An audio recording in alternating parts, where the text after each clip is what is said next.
Show me the accounting firm. Show me what studio did you rent these incredibly forms from? There will always be records of that. Show me them. I'm not going to tell you. I'm not going to prove to you that aliens prove to me now. It was a movie. And one last thing on that, Roswell. Do you think two in a documentary are going to think to themselves, we're going to briefly show a evidence card, and on this evidence card, remember, we need to write like they used to write in the 30s. Just could anyone possibly think that far of somebody in 1947? That is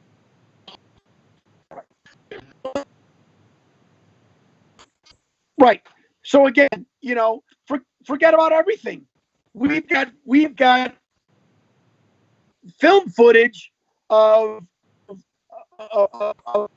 seconds of a chaotic scene at an Air Force base and stuff that no one could possibly think of faking. So I ask any skeptic out there, you prove it to me. You show me the movie production notes. How did everybody get there? Usually you meet at a hotel. You show us before you want to deny the fact that the most infamous crash ever in Roswell did or did not happen. Q, that takes us 1961. Don't have a lot of notes on this, although I know and have heard about this forever. Betty and Barney Hill, really the first documented case of an alien abduction of United States citizens. New Hampshire on a country road. Betty and Barney Hill, an married couple, kind of uncommon back in the day, especially in rural New Hampshire. And they really weren't quite sure what happened when they got home. They just knew that something weird had happened. They had lost some time. And it was only, again, they didn't go out and run to the cafe the next morning and tell some wild, crazy story that they were abducted by aliens. It was only under hypnotic regression in separate sessions did both of them tell the same exact story. And their hypnotic regressions by trained psychiatrists were deemed as credible, reliable. They claimed they were taking aboard a craft. There was some sexual in nature as far as sperm and ovum from Betty was taken. Betty recants the tale that she was told where these aliens were from. And again, this is the Jon Stewart part where I say, forget about it. Let's say everything's fake. Open your ears to this one. Astronomers, that there is a planetary system that these aliens said that they were from. She draws the map, the star map of Zeta Reticuli. This is before the Hubble Space Telescope. Right. We have no idea what Zeta Reticuli. We discover it in 1993 with the Hubble telescope. Exactly. And in 1993, the star map of Zeta Reticuli is not close. It is identical to this New Hampshire woman's description and her drawing, still in archives somewhere, drawing of the star map Zeta Reticuli. And a woman know in 1961, how did she know what the Zeta Reticuli looked like before it was discovered some 30 years later? And again, things where forget about everything else. Prove that to me. Prove that didn't happen. Prove that this was sleight of hand, that this woman from rural New Hampshire knew about Zeta Reticuli. There's a stain on her dress. To this day, it is still on there. It is not faded. Substance, dozens of labs have tested it. Unknown substance, unknown origin, unable to say what this it turned reddish on her blue dress was from. So Betty and Barney Hill, the first but that star map story, I don't know how you get around that if you're a skeptic. Yeah, you can't. That when scientists discovered that 32 years later, and her map she drew the top of it, it's not off. It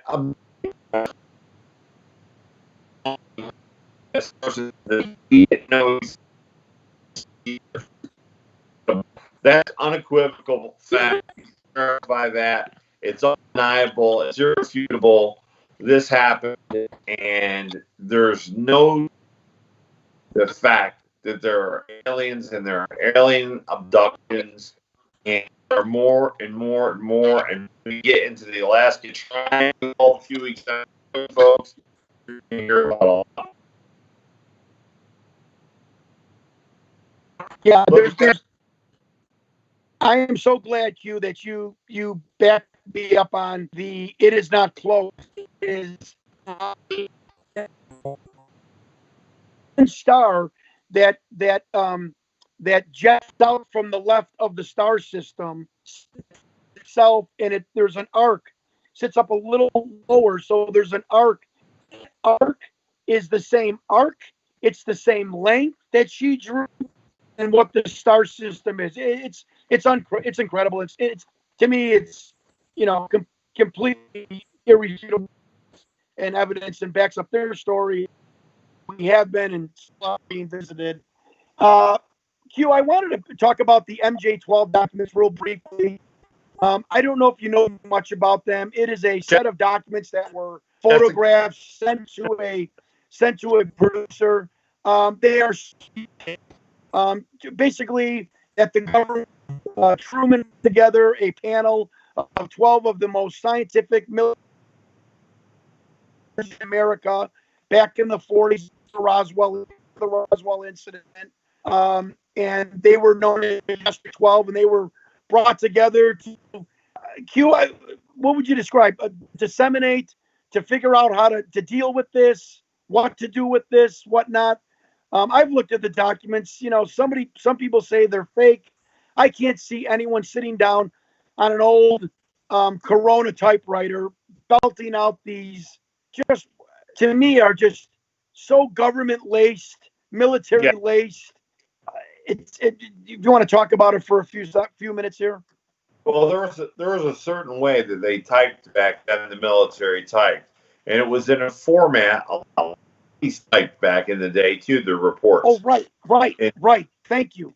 Things had such an organized format, and everybody was trained to follow that format of writing. So these documents are written in that exact format, but they're also dated by the paper and the ink to be authentically written back in the time period. So it isn't like somebody goes, "Oh, I know how they wrote back then. Let me just rewrite like they wrote." These actual papers are old papers. The ink is old. They were done on old typewriters, old Smith Corona typewriters, as you said, government issued. And so these documents, and the Majestic 12 was really exactly what it sounded like. MJ12 was 12 key interior people within the Department of Defense, within the military, and within the federal government committee to decide, were aliens a credible threat, number one, and number two, let's get every piece of information from every public source that we can to determine what their mission is. Is it reconnaissance? Is it an aerial attack? Are they going to invade? What are they going to do?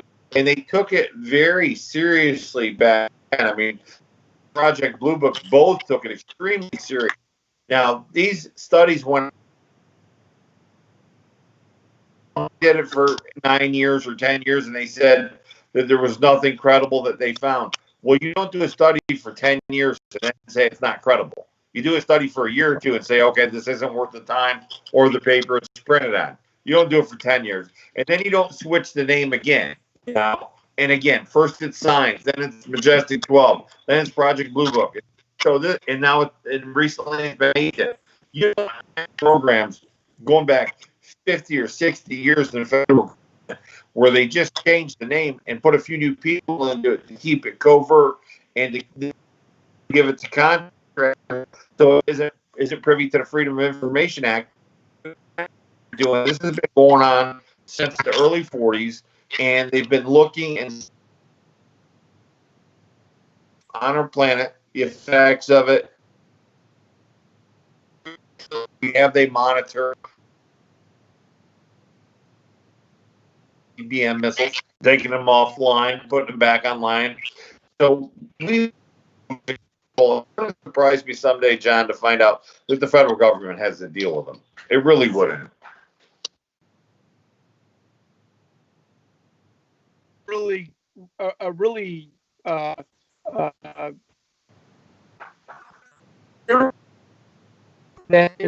kind of changed my whole thinking. They're like that the government is sneaky. It's not the government wants to be clandestine and wants to do nefarious things because has a spouse and grandkids and but it's the fact that he said that no one from the government is going to give people. We don't know what it is. We don't know for sure what their purpose is. That it is that this is this kind of changed my whole thinking. He said it's that the unsure, the sand foundation of the UFO that the government is still unable to admit to because they don't know for sure. No one is willing to go the limb. And people, this. Think about the head of the Joint Chiefs or President going on, worldwide TV saying, yeah, they've been here since probably 5008 BC, maybe 100,000. We've been shown holograms of every religious figure, and they're manipulating our DNA. They first created us to mine gold for the Sumerians because their planetary atmosphere, was diminishing, and we've got live ones, we've got dead ones, we've got craft, but we're really not sure exactly what the end result of their presence here is. I mean, I'm sorry. I think that would send maybe a mild panic through the entire world. Rather than saying aliens are here, the fact you still don't know what the result is. Is it us? Is it enslave us? Are we a huge planetary biological petri dish in somebody's laboratory? And the fact that the government still to this day does not know, and that's still backed up by whistleblowers. Of course, 2-3 years ago that they still said we're still not sure. Go ahead. Yeah, the British guy that hacked in, to the Pentagon, the most secure server in the world. The reason he's not in jail is because they made a deal with him not to talk. Otherwise, he'd be in prison right in the United States. Here's the thing: the second they did bonify it, then they've got to explain what the relationship is, what they want, what we're going to give them, what's going to happen. Because if they acknowledge it or dignify it or bonify it without that, the American people are going to go crazy. They really are. And so are people all over the world. Because now you've admitted there's aliens.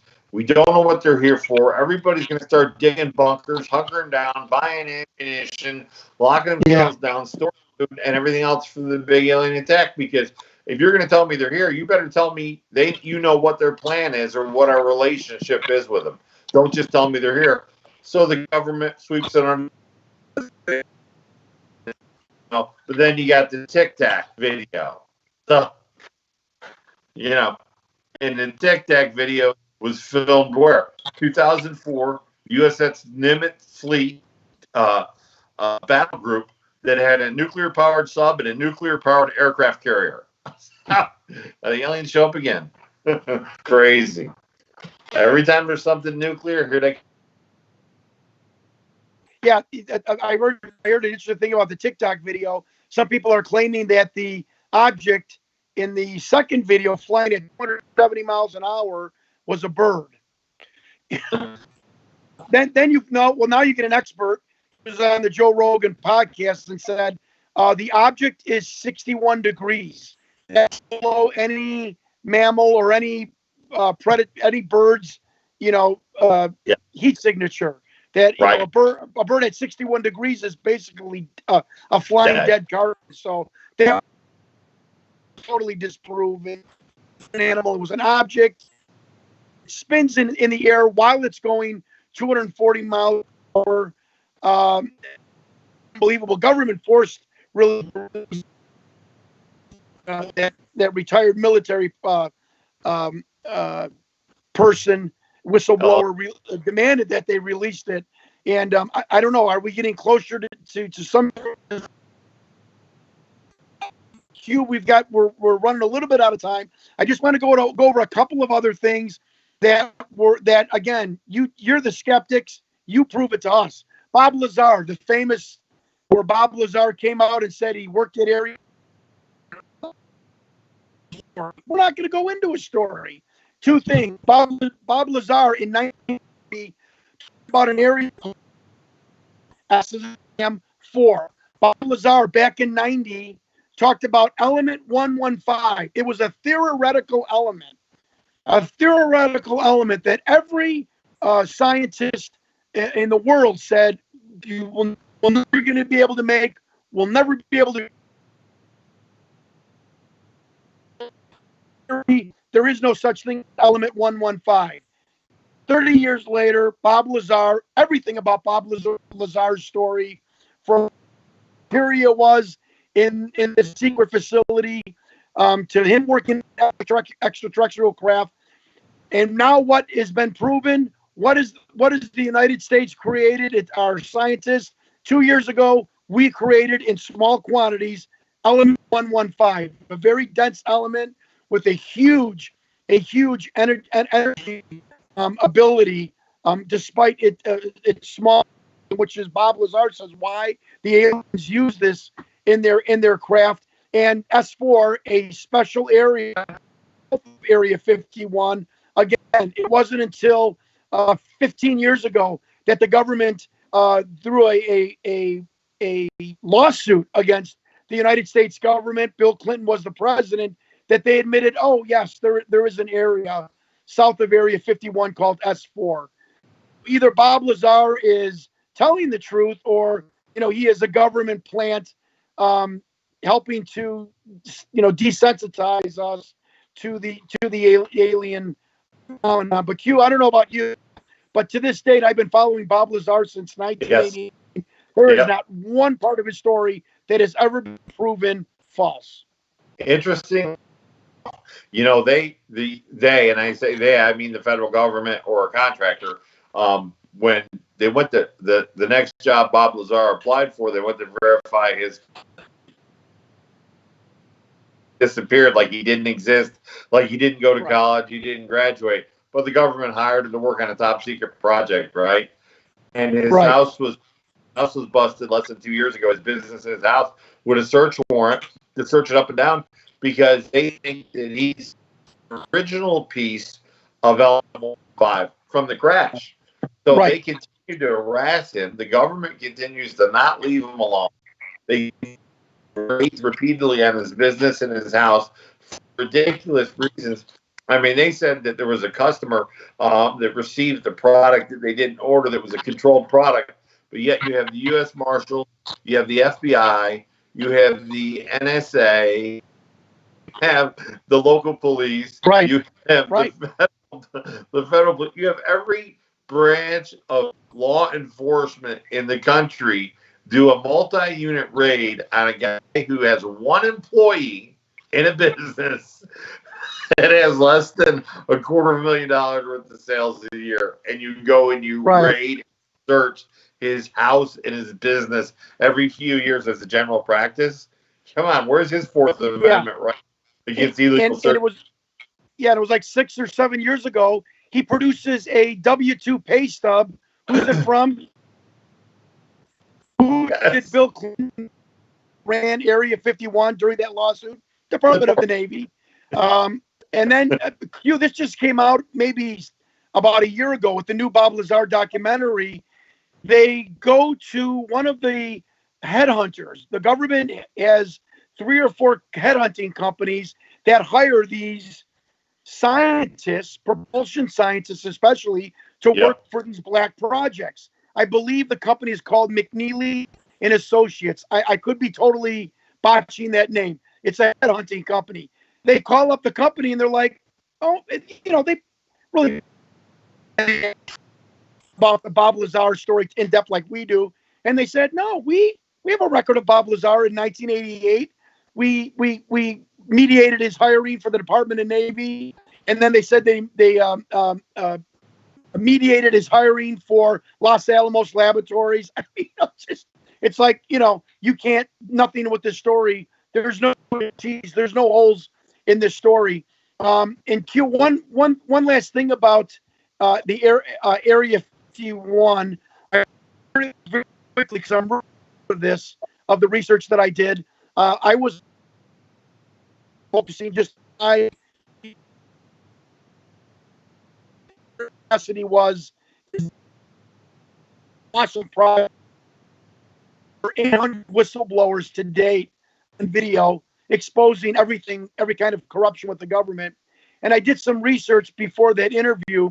And if you can remember the Victor alien interview, this is that alien back in 1997 in a dark room being videotaped, sound. Again, the Jon Stewart way of trying to get deeper. You prove it to me. There is a physiological monitor sitting in front of this alien, this puppet, you name it, whatever. I don't care what it was, because this is all I'm going to prove to the skeptics. A physiological monitor back in 1987, or back in the late, because it was from the late 80s. The physiological monitor was a tiny 3-inch screen with this big, typical 80s electronics, a massive box behind this little tiny screen. So I did some research. World, whether that be your heartbeat, echocardiogram, your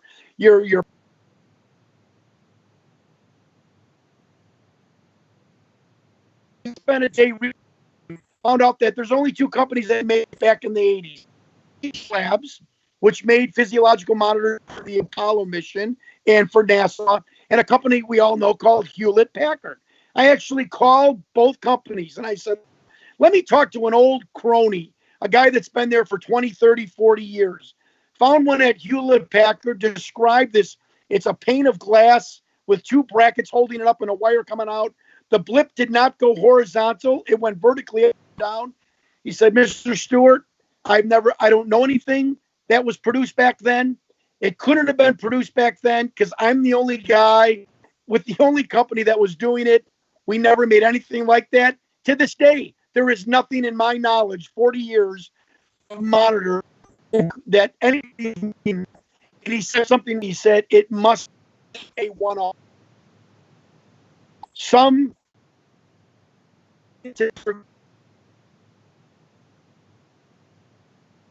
creature, that bio. And I'm thinking, here we go again. Rocket Video that put out the fake documentary. They're in a little strip mall in Santa Rosita, California.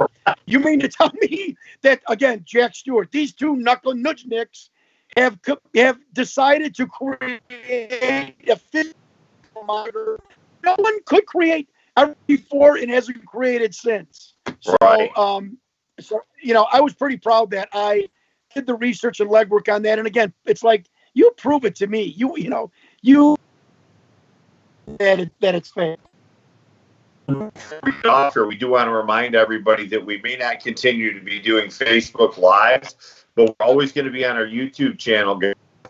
So head over to Radio Space Live on YouTube and go ahead and subscribe and hit like to one of the videos so that you get the notifications.